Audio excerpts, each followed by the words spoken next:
Now we'll see section 275, company's liquidator and their appointment. Tribunal may appoint company liquidator or provisional company liquidator who are registered under IBC, Insolvency and Bankruptcy Code 2016. Company liquidator win 8 form number, provisional company liquidator win 9 form. Terms and condition for appointment and उसको जो भी fee pay करना है, all do should be declared by the या decided by the tribunal within in 7 days. Appoint करने के 7 days के अंदर अंदर कंपनी लिक्विडेटर या provisional company liquidator must file declaration in form win 10 conflict of interest और lack of independence with the tribunal. Appointment करने के 7 days के अंदर अंदर उसको लैक ऑफ इंटरेस्ट या लैक ऑफ इंडिपेंडेंस काम में जो भी है ट्रिब्यूनल को बताना पड़ेगा, एंड जो भी वो फाइल करेगा all should prevail throughout his term. Section 275 tribunal में अपॉइंट कंपनी लिक्विडेटर या provisional liquidator. Company liquidator under form विन 8, प्रोविजनल कंपनी लिक्विडेटर विन 9 who are registered under IBC code, insolvency and bankruptcy code 2016. Terms and condition उसको जितना भी fees pay करना है all are decided by the tribunal. अगर इन लोगों को कोई भी प्रॉब्लम है तो they may file declaration, they have to file the declaration with in 7 days of their appointment in form win 10 of their conflicts of interest and lack of independence with the tribunal. Now we'll see section 276, removal और replacement of liquidator. हम लोग ने अभी तक appointment देखा था, अभी replacement या रिमूवल कौन से ग्राउंड पे उसको रिमूव या रिप्लेसमेंट किया जाए वो हम लोग आगे देखते हैं. मिसकंडक्ट किया, फ्रॉड और मिसफीजेंस मीन्स जो भी अथॉरिटी उसको दिया गया वो अथॉरिटी का उसने मिसयूज़ किया है. प्रोफेशनल इनकॉम्पिटेंस, प्रोफेशनली उसका जो भी क्वालिफिकेशन चाहिए था वो नहीं रहा अभी. या failure to exercise due care and diligence in performance, अपना ड्यूटी अच्छे से पूरा नहीं कर पाया. और unable to act as a provisional liquidator और कंपनी लिक्विडेटर. या उसका डेथ हुआ होगा, रेजिग्नेशन हुआ होगा, या रिमूवल हुआ रहेगा, जो भी हुआ रहेगा, एनसीएलटी में अपॉइंट अनदर कंपनी लिक्विडेटर या provisional liquidator and transfer the work assign to them. या मिसकंडक्ट हुआ, फ्रॉड या मिसफीजेंस, प्रोफेशनल इनकॉम्पिटेंसी या failure to exercise with due care and diligence, inability to act as a professional liquidator, या उसका ये सब चीज़ में, या उसका डेथ हुआ होगा, रेजिग्नेशन हुआ होगा, ये सब चीज़ में उसको रिमूव किया गया होगा तो एनसीएलटी दूसरे प्रोविजनल लिक्विडेटर को, कंपनी लिक्विडेटर को अपॉइंट करेगा एंड जो भी उन लोग को काम दिया गया था वो उन लोग को ट्रांसफ़र कर देगा. Now we'll see section 277, intimation to liquidator, provisional liquidator and the registrar. क्या इंटीमेट करेगा ट्रिब्यूनल हम लोग देखते हैं. ट्रिब्यूनल ने ऑर्डर पास किया किस चीज़ का, या तो वाइंडिंग अप का ऑर्डर पास किया या फिर अपॉइंटमेंट ऑफ प्रोविजनल लिक्विडेटर. सो दोनों केस में या तो वाइंडिंग अप का ऑर्डर पास किया होगा या प्रोविजनल लिक्विडेटर को अपॉइंट किया होगा. तो ऑर्डर पास करने के 7 days के अंदर अंदर tribunal must inform about its order to provisional liquidator, भाई कि तुम्हारा अपॉइंटमेंट हो गया है, या company liquidator and to the ROC. इन लोग को आरओसी को इंटीमेट करने के बाद, वो भी आरओसी इंटीमेट करने के बाद ROC shall make entries in register in his records, notify order in official gazette and intimate to the stock exchange if the company is listed. Winding up का ऑर्डर पास किया, winding up का order pass करने के 3 weeks के अंदर अंदर company liquidator tribunal को एक पिटीशन फाइल करेगा for constitution of winding up committee. एक कमेटी फॉर्म करने का अपील करेगा. कमेटी में कमेटी क्यों फॉर्म होगा? To assist and monitor liquidation का जो भी प्रोसेस है उसको असिस्ट करने के, मॉनिटर करने के लिए कंपनी लिक्विडेटर एक कमेटी को फॉर्म करेगा. ये कमेटी में कौन कौन लोग रहेंगे? Official liquidator, nominee of secured creditors and जो प्रोफेशनल लोग रहेंगे. Again we'll see section 277. Tribunal after passing an order of winding up in the form Win 11 or appointment of provisional liquidator. Within 7 days of passing that order, tribunal must intimate to provisional liquidator of his appointment, company liquidator and to the ROC. ROC को intimate करने के बाद ROC Win 12 में entries register में उसके records में entries करेगा, official gazette में नोटिफाई करेगा एंड स्टॉक एक्सचेंज को इंटीमेट करेगा कि वाइंडिंग अप का ऑर्डर पास हुआ करके स्टॉक एक्सचेंज को if the company is listed. Winding up order पास होने के 3 वीक्स के अंदर अंदर कंपनी लिक्विडेटर ट्रिब्यूनल को पिटिशन फाइल करेगा, अपील करेगा वाइंडिंग अप कमेटी फॉर्म करने के लिए। ये winding up committee company liquidator को असिस्ट करेगा, मॉनिटर करेगा लिक्विडेशन प्रोसेस में। And this committee consist of official liquidators, nominee of secured creditors and professionals. Section 278 effects of winding up order. Winding up order pass करने के बाद क्या होगा? Operate in favour of all creditors and contributors if joint petition. Winding up order pass करने के बाद winding up order either in favour of creditors या contributors या फिर दोनों के फेवर में। Now we'll see section 279 stay suits etcetera on winding up order. Tribunal ने एक बार वाइंडिंग अप ऑर्डर पास किया तो जो भी सूट्स फाइल किया गया बाय द कंपनी और अगेंस्ट द कंपनी वो सब के ऊपर स्टे ऑर्डर आ जाएगा। लेकिन अगर वही सूट्स हाई कोर्ट में या सुप्रीम कोर्ट में फाइल किया गया होगा तो उसके ऊपर स्टे ऑर्डर नहीं आ सकता। This section will not apply to suits under supreme court और हाई कोर्ट। बाकी सब कोर्ट्स में रहेगा तो उसके ऊपर स्टे ऑर्डर आ जाएगा after passing an winding up order. लेकिन अगर वही सूट्स सुप्रीम कोर्ट या हाई कोर्ट में फाइल किया गया होगा तो वो सूट्स के ऊपर स्टे ऑर्डर नहीं आ सकता। This section shall not apply to suits pending in या under Supreme Court or High Court. Suits or legal proceedings shall not be commenced if pending can be continued. Commence तो नहीं किया जाएगा, कुछ new suits file नहीं किया जाएगा against the company. अगर ऑलरेडी पेंडिंग है तो वो पेंडिंग सूट्स कंटिन्यू हो सकता है विथ एप्लीकेशन टू ट्रिब्यूनल। एक लीव लेना पड़ेगा ट्रिब्यूनल से एंड ट्रिब्यूनल वो एप्लीकेशन को विदिन 60 डेज़ के अंदर अंदर डिस्पोज करेगा एंड फेवर में या तो वो परमिशन देगा या तो फिर परमिशन नहीं दे सकता, वो ट्रिब्यूनल के ऊपर डिपेंड है। So again we'll see section 279 stay of suits. अगर सुप्रीम कोर्ट हाई कोर्ट में है तो स्टे ऑर्डर नहीं आएगा। This section shall not apply to supreme court और हाई कोर्ट। बाकी सब कोर्ट्स में है तो स्टे ऑर्डर आ जाएगा वो सब केसेस में। कोई भी न्यू केस कंपनी के अगेंस्ट फाइल नहीं किया जाएगा। If any suits are already pending तो उसके ऊपर ट्रिब्यूनल कंटिन्यू हो सकता है with the leave of the tribunal. Tribunal को अप्लाई करने के बाद वो केसेस कंटिन्यू हो सकता है। जब हम लोग ट्रिब्यूनल को केसेस अप्लाई करेंगे ये केसेस को कंटिन्यू करने का तो इस ट्रिब्यूनल का रिस्पॉन्सिबिलिटी बनता है कि it shall dispose this application within 60 days. Now we'll see submission of reports by company liquidator, section 281 to section 282 in the form Win 16.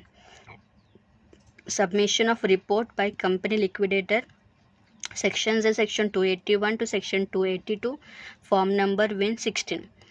कभी वो रिपोर्ट सबमिट करेगा विदिन 60 डेज ऑफ अपॉइंटमेंट और order. उसके खुद के अपॉइंटमेंट के 60 days के अंदर अंदर या वाइंडिंग अप ऑर्डर पास करने के 60 डेज़ के अंदर अंदर shall submit report to tribunal. Report किस चीज़ के ऊपर वो रिपोर्ट सबमिट करेगा?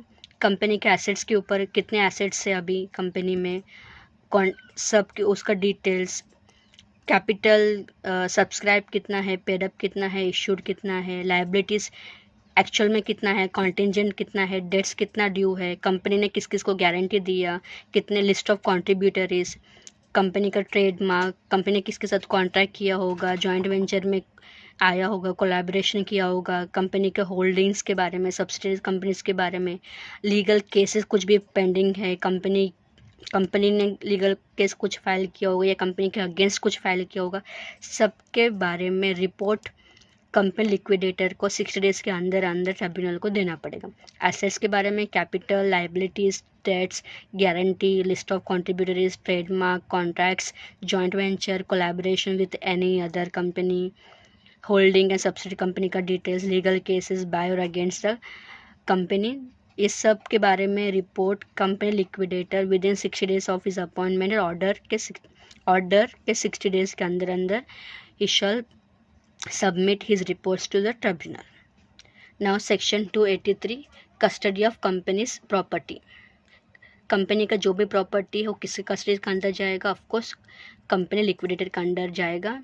ही has to manage every asset, every property of the company. Now we'll see section 285 settlement of list of contributors and application of assets। इसका form number settlement of list of contributories का form है विन 17। Settlement of list of contributories and application of funds to section 285। Contributory का मतलब क्या होता है? Person liable to contribute towards the assets of the company during winding up. Winding up के वक्त कौन से persons are responsible to contribute towards the assets of the company to pay off company's liabilities. Contributory बोल दो उनको। Now there are 2 types of contributories. First is A list and second is B list. A list means present members जिसका नाम register में दिख रहा है एंड जिसका share capital unpaid share capital है, जिसका नाम रजिस्टर में दिख रहा है, वो कौन सा लिस्ट में कवर होंगे? अंडर ए लिस्ट। बी लिस्ट में पास्ट मेंबर्स, वो भी कभी तक वाइंडिंग अप का प्रोसेस स्टार्ट होने के 1 ईयर प्रायर, 1 ईयर पहले तक के जितने भी पास्ट थे, 1 ईयर प्रायर, 1 ईयर तक के जितने भी पास्ट मेंबर्स थे वो बी लिस्ट में आएंगे। अब वो पास्ट मेंबर्स कौन कौन से होंगे? या तो उनका शेयर फॉरफिट किया होगा, या उन्होंने शेयर सरेंडर किया होगा, या उन्होंने शेयर ट्रांसफ़र किया होगा। लेकिन जो पर्सन डाइड है, जो पर्सन का डेथ हो गया, वो B list, although past member है लेकिन डेथ हो गया तो he is not counted under B list. Now again we'll see A list. A list means present member जिसका नाम रजिस्टर में दिख रहा है। B list means past members who ceased to be member 1 year prior to the commencement of winding up।